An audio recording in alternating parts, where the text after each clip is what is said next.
So you ended your law enforcement career, but you transitioned into leadership training. That stemmed from me realizing that I could use some of these law enforcement tools as self-development tools. I remember when you were a detective that you were getting into like analyzing the way people write things and speech patterns and stuff like this. I accidentally figured out I could use it on myself. Okay. And so I started looking at the different aspects of content analysis, and I narrowed it down to a handful of categories of words that you can use to interrogate yourself. Okay. There's a level of implied failure when we say, I'm gonna try to do that. Why do people do that? Well, it's a way to give themselves a way out. I've had people say, well, it's not a big deal. Like, this is how we talk all the time. People say, try, plan to. It doesn't mean I'm lying. I tell them, okay, walk up to your spouse and tell them, I'll try to be faithful to you. What's up, guys, and welcome to the March or Die show. This is a show where we do our best. It's all we promise, to do our best, to give you the perspectives and principles to step forward, to take action and march when it would be easier to stay where you are and die. Today, I am your host. We are missing our fearless leader. Jeremy Stallnecker is with the Houston Roughnecks. But I am pleased and lucky to have a close friend in the studio with me today, Justin Atherton, a former law enforcement professional, a SWAT officer, a leadership trainer, and somebody that I spent a lot of time in law enforcement with. So, Justin, welcome to the show. Hey, man, I'm excited for the conversation, man. For those of you viewing, Justin and I were actually on the SWAT team together for a little while. So we used to work for the same department, did some cool stuff together there for a little while before we kind of went our separate ways. So, so yeah, man, I guess we'll just start with you, a little bit about you. Like what, it always intrigues me. What got you into law enforcement? Why'd you become an officer? Like what was the reason behind that? I don't know if I ever really wanted to be a police officer. Yeah. Well, when I moved to Texas, I was 19, and the best job was I was living out in the boonies. The best job around was working at the prison system. And so it was like, hey, you can work here and make decent money. And I was like, sure, let's check it out. So I started working in the prison system, and I was like, yeah, I mean, it's horrible. Yeah. But it's something you can do. I could do this. Yeah, I could do this. Yeah. And so worked my way through being an officer there. I ended up being a sergeant for the prison system and worked my way towards being gang intelligence, which that was a pretty cool gig. Yeah. It's kind of seen behind the curtain at the prison system. Mm-hmm. And we were a little bit of internal affairs and a little bit of investigative, which I really liked that aspect of it. But it drove me to want to be a police officer because we would work up our investigations and have to hand it over to the Office of Inspector General. And I would never hear about the case ever again. Yeah. And I'm like, I want to follow through with this. I want to work the case till it's done. So then that's when, I applied to be a police officer at the agency that we used to work for, got the job there.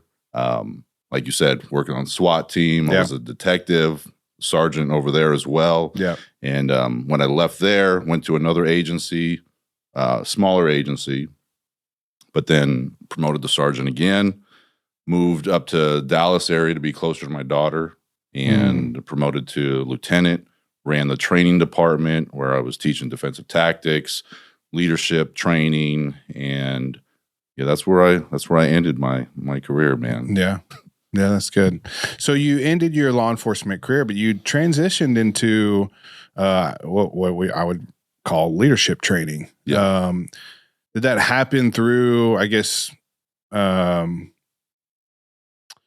you get an opportunity through law enforcement guys? Or, I mean, you obviously did some leadership. Yeah. You were in positions of leadership in law enforcement. So how did that kind of flesh out? So the company that I'm working with now, Proactive Leadership, the first time I was exposed to them was when I made detective and went through their interview interrogation training, which was amazing. And I was using all of their techniques along the way. And then when I promoted to sergeant, they were also teaching a leadership class. This is several years later. And I put in to go to a leadership class. While I'm there, I was sharing all of the successes that I had from using their techniques. And while I'm in the leadership class, they had asked me if I wanted to become an instructor. And I was like, heck yes. Gotcha. And so started working towards that, going to more of their trainings, working, doing stuff on my own time to be able to develop with them. And then when I left the agency that we worked for, that's when it really kicked into gear, and did the train the trainer with them. Yeah. And I've been working with them since it's been 7 years. I believe 2018 is when I started teaching with them. And so I've been periodically doing that. Whenever they come into town, they're based out of Florida, but they work in the Houston area a lot. And I was at a training with them recently in Dallas. So we teach all over the U.S., in different countries as well. But that's how I got involved with them initially. Gotcha. So, man, I recently saw your TEDx talk on the self-interrogation. It's a really good talk. We'll link it. We can link it in the show notes so anybody can go and watch it. Sure. How did that? What was the story on that? Yeah, that was that's a very different experience. Yeah. Doing a TED talk. So when I teach these workshops, or I teach to police officers or different like civilian corporations, I like the workshop aspect of it because it's a conversation back and forth. Yeah. The TED talk is me just standing up there talking at the audience for 15 minutes straight. And it's a very different environment, and takes a lot of different preparation to do that. But that stemmed from me realizing that I could use some of these law enforcement tools as self-development tools. And I actually, it was on accident when I discovered this. So the TED Talk's based on content analysis, which in law enforcement is using or looking at either written or spoken word and determining the truthfulness of the statements. Yeah, I remember this. I remember when you were a detective that you were getting into like analyzing the way people write things and speech patterns and stuff like this. So so continue. But I remember this. That's exactly what it's about. But I accidentally figured out I could use it on myself. Okay. So I was on a trip down to Houston. My wife and I, it was before we got married. This was about 5-6 years ago. We drove down there to celebrate St. Patrick's Day. Parked my truck with the valet at the hotel, enjoyed the weekend. On Sunday, when we're getting ready to leave, got my truck back from the valet, and it had been keyed from nose to tail on the passenger side. And I was upset. Yeah. I'm like, it was like my brand new truck. It just got keyed. I'm like, this is ridiculous. And I had to write a statement for their insurance company. And as I'm writing, I'm saying, I drove my truck to Houston. I gave my truck to the valet. At the end of the weekend, when I got my truck back from the valet, the truck was keyed. And a key aspect in content analysis is when pronouns change. So it was my truck, and all of a sudden changed to the truck. You became to distance yourself. Distancing language, but it was like, why is it distancing language? Well, after it was damaged, I didn't want it anymore. It's the truck. I don't want it. Take it. And I'm in the middle of writing my statement. I'd stopped, and I was like, wait a minute. I've trained people on this. Like I've used this to analyze other people's statements, like you said. But it still came out of me in real time. Yeah. And so like that was the light bulb that went off. It was like, how can I use this on myself? Yeah. And so I started looking at the different aspects of content analysis, and I narrowed it down to a handful of categories of words that you can use to interrogate yourself. Okay.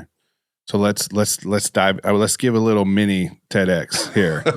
I mean, I want you guys to go and watch the TEDx, but let's talk about that. How can somebody practically do that?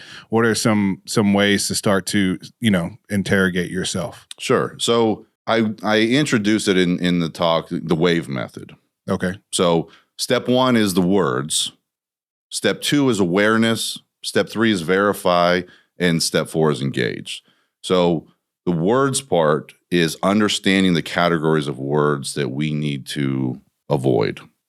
So the main 3 that I focus on are stop action verbs, equivocations, and absolutes. So the most important of those 3 are stop action verbs. Started, planned to, meant to, want to, need to, try. Yeah. And I joke about it here in the South, we say fixin' to. Fixing to. That's another right. one. Yeah.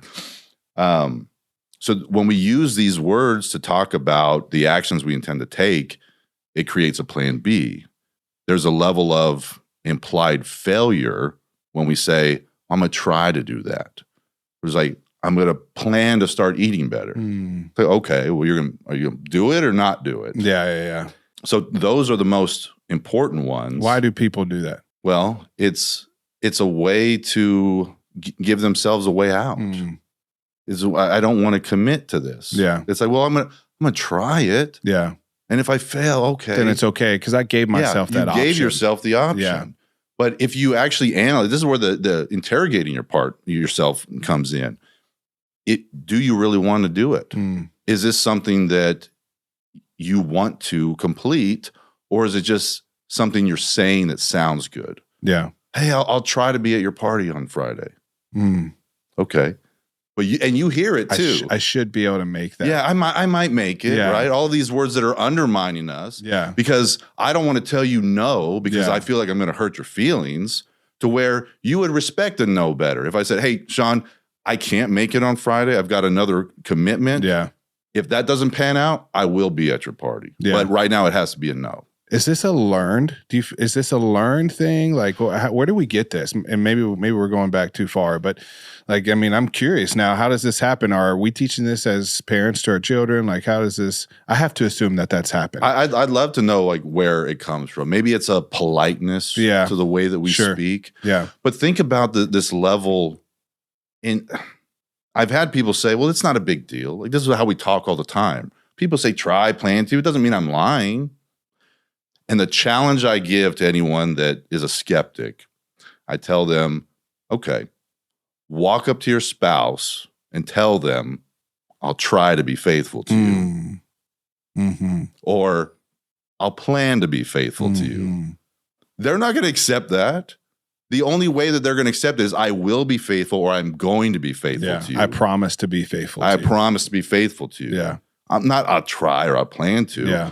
So why would we use that level of failure when we talk to ourselves when it comes to our own aspirations? I'm going to try to do, I want to do this. I'd like to do this. Are you going to do it or not? Yeah. That's good. I like that. Anything else on the self-interrogation? It's about awareness. Okay. Because that's step 2, the A, right? Because I've had people say, well, do you suggest that we should just remove these words from our vocabulary? No. It's still going to be relevant to say, hey, I started a new project. Now, hopefully you will finish it. Yeah. But it's still relevant to use those words. The biggest piece is the awareness aspect of it. Okay. When you hear yourself say it in real time, go, I'm going to try to do, do I want to do this? Is this something I really want to follow through? And catching yourself in the moment saying, hey, I plan to go to the gym. No, I will go to the gym today. It changes how you behave. Yeah. When you interrupt that undermining thought and you replace it with like definitive language, it changes the way you behave. Now you will. You just made a promise to yourself. Yeah.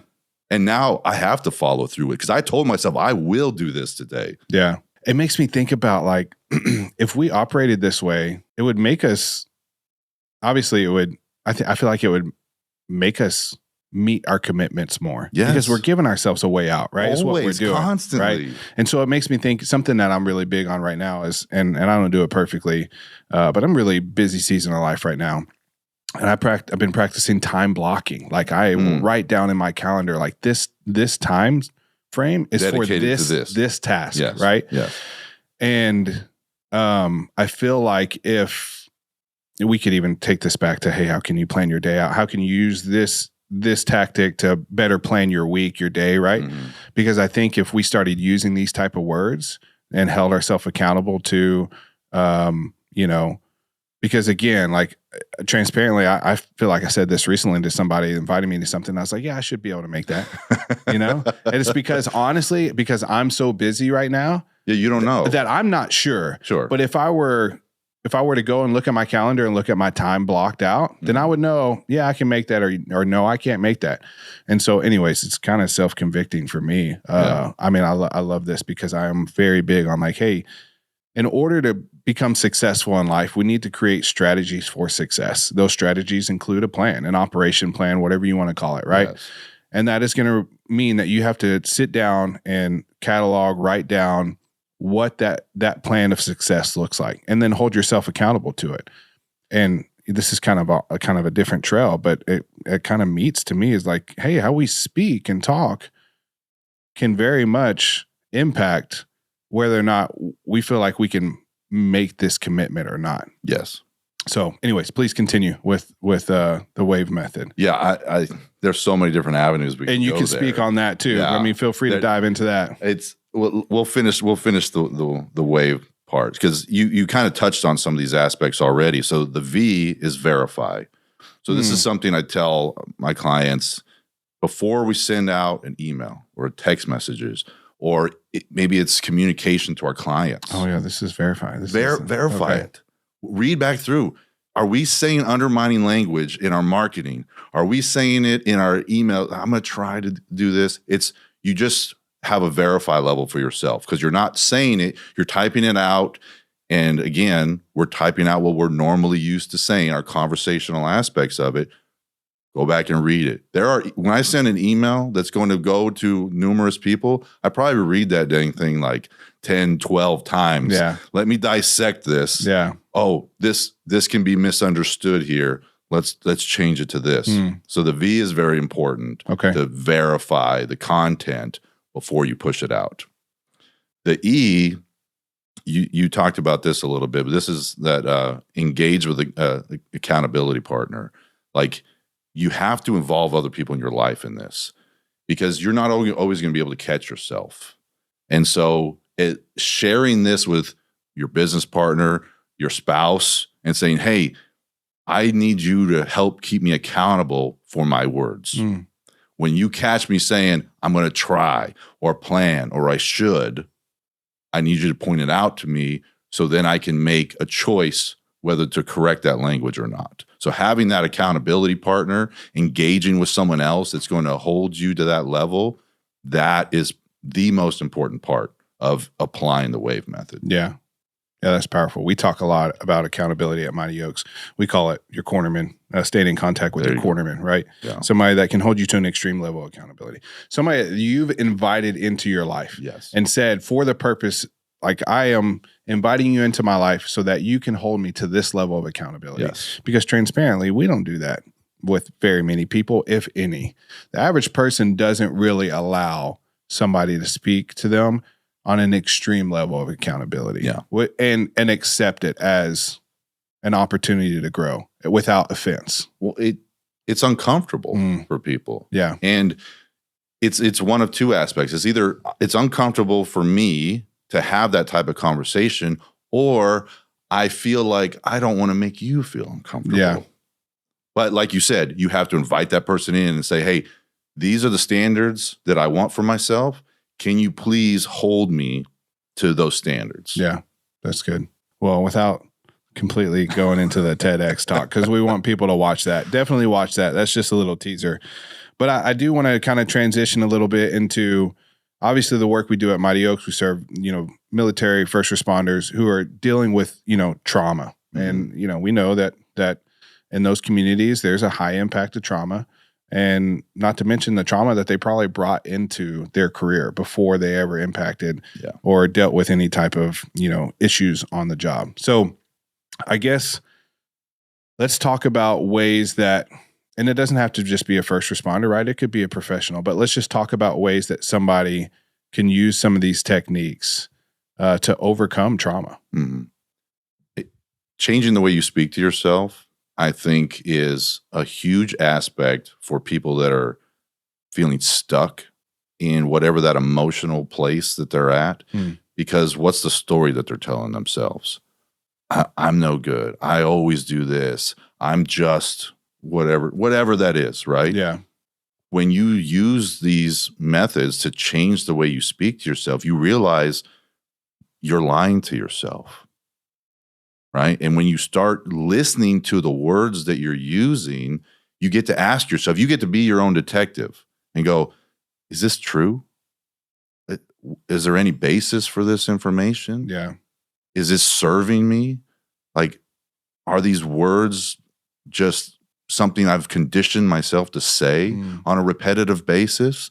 And so for anyone that is feeling stuck, or maybe they've dealt with something traumatic, changing the way you speak to yourself is that first step of gaining that power back and be able to move forward to better things. Yeah. I like that. It makes me think about, like, too, how important is personal accountability in this? We kind of live in a world of, honestly, we have a lot of victim mindset going on in our world today. So kind of what you're talking about, and I want you to maybe, if you can, expand on it a little bit. Is it important to recognize your role in what's going on and how you're acting? Because a lot of times we could say, well, that person, put an unexpected, reasonable expectation on me. And so it's that person's fault, right? So maybe, is there a personal accountability importance? 100%. Yeah. Jocko talks about it, like that extreme ownership, right? Yeah, for sure. So my experience with this was kind of my realization that I was behaving in ways that I didn't really understand the impact of. This was when I was actually forced to leave the agency that you and I worked for. Yep. And this was a very interesting time for me because it put me into a lot of depression because I really did have my identity tied up in the job. Like, I am a detective. I am a SWAT officer. I am a supervisor. And I remember someone bringing this idea to me that you are responsible for everything that happens to you. I was so resistant to that. I was like, no way. This person did this to me. This person set this up. It's that person's fault. And I remember I'm driving in my truck. It was raining. I was somewhere up in Dallas, and I was coming back from this communication seminar where this idea came up. And I'm like, there's no way I'm responsible for that. And I'm driving. I'm like, well, let me try it on. And I started thinking about all of the interactions that I had with people before the main incident that led me to have to resign. Yeah. I'm like, I didn't treat people the way that they wanted to be treated. I remember I've talked about this on other podcasts. Like, initially when I was a police officer, and maybe you saw this working with me, but I was just about the job. Oh yeah. I was like, if you're not on my level, get off my scene. Yeah. It's like, hey, no one could say anything bad about my work product. Yeah. But I wasn't a nice person to be around if you weren't on that same level. Yeah. And so I look back at all those moments on how I treated people and realized that it was a domino effect to the moment to where I was asked to leave. And I was like, damn, I am responsible for it because of all of the other aspects that I was involved in, the choices that I made years prior until it was this final incident that happened. So yes, it's a really tough pill to swallow, but when you look at where you're responsible on different levels, it makes it easier moving forward. And then you can tell yourself, I get to choose. I get to choose how I interact with each person I come in contact with. And you never know how that's going to come back. The whole karma aspect, right? How is that going to come back to you down the road? Yeah. So how can somebody who's experienced an incident like that okay, so they recognize the incident, and they are starting to work through it. But I think that a lot of times people will hold on to the fact that they are a survivor of. And so I guess I'd love to flesh out, how can you not be identified by the incident? I guess is where I'm trying to go. And this is kind of a crude example, but like a cancer survivor is like, oh, I survived cancer. Well, now you're like a survivor, and almost puts you back into like the victim mindset. So is there some principles that you can pull from? How do you not be defined by the trauma that you've experienced? I think it's tied with the concept of identity. Yeah. Right. And maybe the cancer survivor is a little bit different, because Sure. I think about it with the identities that we grab onto, whether in law enforcement or military. And I'm sure that there's other careers out there the same. I am a doctor, I am a lawyer, whatever it is, right? It's dangerous to attach yourself to an identity that can be removed from you. Because once that's gone, it's this void, this extreme grief that you feel, because it's like, who am I now? Right. And we talked about this a little bit earlier today. Yeah. I experienced that, this grief, this loss, this loneliness. It was like, who am I? If I'm not this, I don't know anything else. This is what I've put my heart and soul into. What else is left? Yeah. And it left me in a very, very dangerous spot mentally and emotionally, because I was lost. But I was able to come at it saying, wait, let's look at the skill set that I've built along the years. And with all of the experience and the knowledge that I've gained, how can I use this moving forward? And I realized, man, I could do whatever the heck I want with this skill set. So attaching yourself to an identity that can be removed, like I said, that's the dangerous part. The survivor of trauma, you're still grabbing onto something that maybe was thrust upon you unwillingly. Yeah. I survived this. I went through this, saying, okay, but there's maybe a way to distance that and say, hey, I did that, but that's not who I am. Yeah. Who am I moving forward? Because we get to pick that in every moment.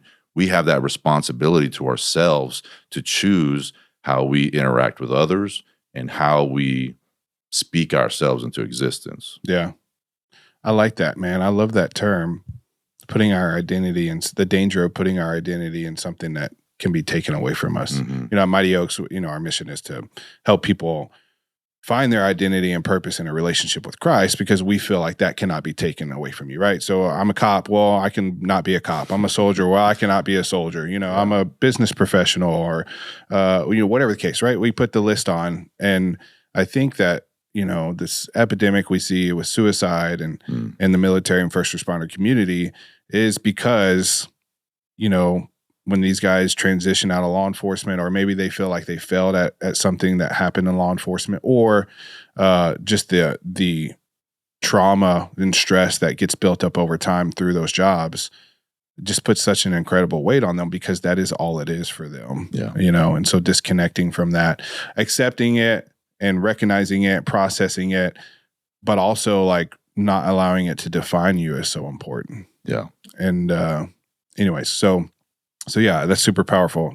The danger of allowing your identity to lie in something that can be taken from you. I'm going to steal that, bro, Please do, and take it for a little while. So I want to talk more about break down, what's the cognitive interview process? This is you kind of working in this world now and proactive leadership, what you guys are doing. Yeah. So what is that? What is the cognitive interview process? Yeah. So within proactive leadership, this is one of our staple programs. It's an interview tactic that was developed in the late 80s by Dr. Geiselman.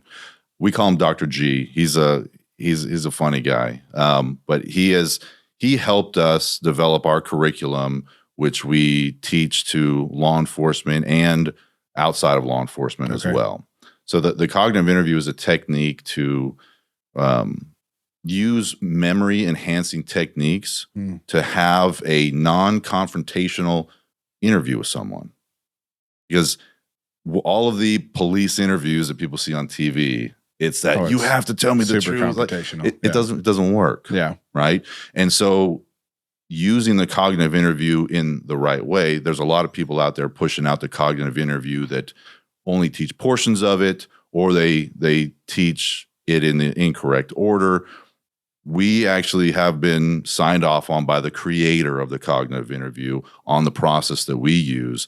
But it's a very long process about setting up the interviewee to recall the most accurate, detailed information. Mm. Is there anything you can share about like how to do that? Like what is the process or principles that you would follow? So first thing is the setup.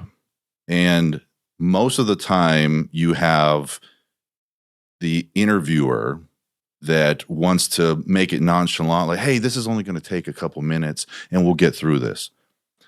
We teach the opposite. We're like, hey, this is going to take a long time. Like, do you have a few hours to set aside for this? Because this is not a short process, okay? We're going to go into a lot of depth and detail about, the incident that you went through. And so I want to make sure that you have enough time set aside for this, right? The first part after that is setting them back into the mental state of whatever that incident was. Like, hey, I want to take you back to that day. What was the weather like? You remember what you were wearing? What time of day was it? And put them back in that mental position and giving them the ability to tell their whole story from beginning to end without any interruption. And say, hey, I want you to tell me the whole thing. I'm not going to interrupt you. I might take a couple notes, but I just want you to tell everything. Start about 20, 30 minutes before the incident happened and go all the way through your story. And what we find is most people have never told their story all the way through without being interrupted. Because what happens when we have a conversation? Well, hey, what about this? Well, tell me more about that. And so they actually recall a lot of detail that first time through. And then we break it down and say, okay, I'm going to paraphrase it back to you. If there's anything I got wrong, please stop me and correct me, because I want to make sure that we have all the details correct on this. And so then I will reframe their story using their words. Sure. We don't want to change it into our own words. If you're talking about your father, I'm not going to say your dad. Yeah. Right? So I'm using your words for the story, reframing it back to you, making sure that I have all the details, and you confirm, okay, yeah, that's accurate. Great. So now we're going to go back through it, but we're going to go through in sections. We call it funneling. So I want you to start at the beginning of the story. We're kind of going to go 2 steps forward, 1 step back. And we do this process throughout the whole story again, getting into extreme detail throughout this process, and go through the whole story again. And again, I'm going to reframe it to them and make sure that I have all the details. Some other aspects that we do in there, we can have them tell the story in reverse. And going through, we find that actually induces some memory recall for people as well. They're like, oh, I forgot. Yeah, this happened right before this. It's a little awkward for people to tell a story in reverse, but anyone that's being truthful will be able to do it. Yeah. Now, someone that's being deceptive is going to have difficulty telling a story in reverse because they're not actually recalling it. Yeah. So that is one that we set up for them. We could even have them stand up and act out a part of it. Oh, you said you're opening a door. Well, which hand did you use? Oh, I don't. And when they're sitting down, their body's not really remember. Well, we'll stand up. Show me. And then it's like, oh, okay, well, I was standing like this and I opened the door with my left hand. Okay, great. We may have them draw a picture of where they were at inside of a building. Were you down this hallway here? What did this room? Was there anything else in here? They're all different memory recalling techniques. And it doesn't matter if this incident happened 3 days ago, 5 years ago. We have seen that it helps people recall with 35 to 40% more information than they initially remembered. Yeah. And one of the other aspects that we plug into the cognitive interview is a tool called the emotional matrix. because what happens in these traumatic incidents is we have a lot of emotions come up, and it's a tool for people to be able to process emotions out, because that's how we get from the amygdala part of our brain, which is that fight or flight where all the emotions come from, into the cognitive part of our brain, the prefrontal cortex, to be able to actually recall the truthful, accurate, detailed information. So that's just a brief summary. No, it's good, man. I want to touch on a couple things because it's pretty powerful. One, I guess, is, so obviously we're talking about interviewing people. This could also be a process that people walk through to recover from trauma, correct? Yes. Okay. Yes. So they could walk through this process. I mean, what is the power of that storytelling process for like a trauma survivor? So what happens when people experience a traumatic event, they experience very intense emotions. And most of us don't have the ability to articulate the emotions that we've experienced. We put people through a process linked with the emotional matrix, and I'll go into that in a little bit if you want. Yeah. Where we're demonstrating to them their lack of an emotional vocabulary. And so we set up a scenario for them, and we're like, write down as many emotional words that fit into these 7 categories, and we give them 5 minutes. How many emotions do you think they write down? Give me a ballpark. 5. I mean, 5 to 10. Oh wow. Okay. If they do 10, it's actually on the higher side. I was aiming low, like thinking what was probably a low number. I would think 5. So think about that, like 5 to 10 emotions that we just operate from. Yeah. When there's hundreds and hundreds of emotional words out there that we don't use. I think the highest I've seen in a class was a woman that wrote down about 25 or 30. Oh, wow. But she had had a lot of training on emotional intelligence, Gotcha. right? Yeah. But even that, 20 to 30, when there's hundreds of words out there, Yeah. we are not using an in-depth emotional vocabulary. And what's the number one for guys? I'm fine. I'm okay. I'm good. Right? I laughed at one guy. In every single category, he wrote, what did he write? I think it was something along the lines of fine in all 7 categories. I'm like, that's not how this works. Yeah. We got nowhere, bro. We've Yeah. done no work here. So it's about helping people establish that emotional vocabulary so you can process out these emotions that you're stuck in. Because you can think about an event that happened 5, 15 years ago, and those emotions are still there, right? And so it creates this block in our memory to where the emotions, until they're processed, it doesn't give us access to the full part of our cognitive brain. And so when we use that tool, it helps people break down that barrier to process this out. And we've seen it help with memory recall. Yeah. Oh man, I forgot about that detail. And it's almost like a pressure valve release. When you really get to the specific emotion that you're feeling, it's like this physiological release that you feel. You're like, man, I got that out. I feel better. Yeah. Just by identifying it. Yeah. Yeah, that's powerful. We have a, we talk about this, is speaking so much to me because we talk about this at Mighty Oaks a lot, and we kind of use the pack analogy, the rock in the pack analogy, right? Like something traumatic happens, you put it in your pack, you shove it down, right? Yeah. Something traumatic happens, you put it in your pack. You don't ever deal with it. It's like your emotional backpack. Just throwing it back there, right? Suppressing it, throwing it back there. But eventually what happens is that pack can't take anymore, and it breaks, it separates, it tears apart, and we see people's lives tear apart with it. To me, it sounds like what we're talking about is like almost like we're recognizing that rock, right? And now we're gonna dissect it. We're gonna chip it up. We're gonna break it down. Yes. We're gonna turn it to dust, even maybe. So that's pretty powerful. I can tell you, man, personally, and I experienced this. These are all shameless plugs for Mighty Oaks, but I experienced this through Mighty Oaks. They do it. There's a storytelling type testimony process, and I've at this point, even when I went through the program at Mighty Oaks, I had been doing a decent amount of work on, just processing emotion and stuff like that. But I had never wrote my story down from like beginning to end. And I did that, and it was pretty and it wasn't even in a structured way like what you guys are guiding people through. It was more of just like a, self-guided. Go self-guide and write your story down, your testimony, right?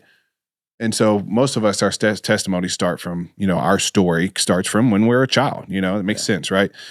But writing it out and kind of following through, like why I entered law enforcement and my law enforcement career into some incidents that happened in law enforcement, coming full circle to ending my career in law enforcement after I adopted my daughter. And it just, bro, when I was telling that story to you get the opportunity to tell it to people, I was like in sobbing tears, bro. Right back in it. I mean, just, dude, I was just like sobbing in tears. But the power of it is it actually gave me the ability to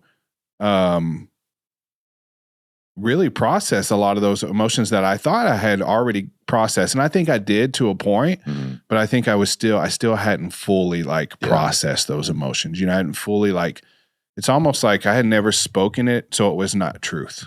Yeah. But whenever I spoke it and I acknowledged it, especially in front of other people, like we're talking about accountability at this point now, right? Which we already covered. It broke those apart, dude. And it gave me the ability to process them in a way that I wasn't capable of doing before. It takes the air out of it. Yeah, for sure. Yeah, there's a lot to unpack there. Tell me more about the emotional matrix. You were talking about the emotional matrix. Let's talk about that a little bit more. So this is based off of Dr. Paul Ekman's work with microexpressions. So there's 7 universal emotions that we all express in our face, regardless of where we're from on the planet. So happiness, sadness, fear, contempt, anger, disgust, and surprise. Okay. So think about those as the umbrella emotions. Okay. So those 7 are listed on the left side of our emotional matrix. We experience those 7 emotions in different intensity levels. So let's say high level happiness would be elated or exuberant, right? Moderate level would be joyful or thrilled, and a low level would be pleased or fine, right? Yeah, fine. I'm good. You think about anger. A high level anger would be like irate. Well, moderate could be mad or annoyed, and a low level could be bothered, right? So we experience these emotions in different intensity levels. What's interesting to me is when I've seen this in different incidents, whether other people have shared their experience or it's myself, you can experience the same category of emotion in the same incident multiple times. So like say someone that dealt with a traumatic event, fear comes up quite a bit. They could have been panicked or terrified or worried. Each one of those emotions is going to be caused by a different reason. And so we put people through this process of using this emotional matrix because we give the card with all of the words. It's not an all-inclusive list of words, but it's enough to give you a solid foundation for an emotional vocabulary. Yeah. Because your emotional vocabulary is the foundation for your level of emotional intelligence. If you don't have words to use to describe your own emotional state, then you're not going to be able to manage those emotions or navigate those emotions. And then the next level is helping other people manage their emotions. You're not going to be able to do it if you don't have that emotional vocabulary. Yeah. So we give you that emotional vocabulary. And how we ask people to use this, it doesn't necessarily have to be a traumatic event, but it can be. It could be a rough conversation you had with your wife. It's like, put yourself back in that mindset and scan over the card, and any word that you pause on, write it down. Even if you don't usually use the word. I had it happen to me once. I was using it on myself and I paused on the word irked. I'm like, I've never used irked in a sentence. Yeah. But I wrote it down. So after you make your list, going through the whole card, you write down all the emotional words, you go back through that to the top and you write 2 or 3 sentences about why that specific emotion came up. And you go through that whole process. And if any more emotional words come up while you're writing, add it to your list on the bottom and then go through that. And you'll find that some of those emotions, when you write it out, when you speak it out into the world, some of them you realize, why was I even worried about that? That wasn't even a factor. So you're able to dismiss it. Or some of them are like, okay, that was legitimate. Is there anything I can control about it? Can I remove myself from that situation? Do I just have to accept it, even if I don't approve or condone it? And so it gives you a way to work through each emotion, realize why they came up for you, and then figure out where to go from there. Yeah. Man, this is powerful. I know and you mentioned like your wife, right? Your spouse in marriage. We're talking about using this in, interview process for law enforcement and potential like leaderships. I know you guys do outside a lot, but I'm like, man, what about parenting? Like in marriage, marriage and parenting, like it's all the same. It's all the same. All this is basically we're talking about effective communication, right? And process emotional intelligence. Yes. And so it makes me like, man, so I use this with my daughter all the time. Okay, yeah. I've taught this to my daughter since she was like 7 years old. So I've talked about this in other leadership classes too. To me, there's no difference between leadership and parenting. Yeah. Same skills, just different context. Sure. And so when you have a rough conversation with your kids, or they charge up emotions in you, right? Because as parents, we have to be able to like, okay, I had my daughter, what did she say to me? She said something that was out of pocket about a month or so ago, and I had to pause because my initial reaction was rage. And I was like, said, I don't like how you just said that. So go ahead up to your room and we'll talk about this in about 10 minutes. Yeah.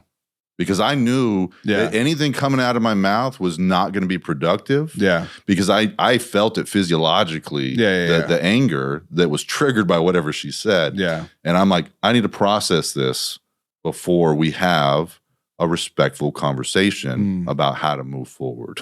Yeah, that's powerful, man. It makes me, it just makes me really think about the power of this in marriage, especially in marriage and in parenting, or, outside of leadership and law enforcement, whatever. Do you guys teach?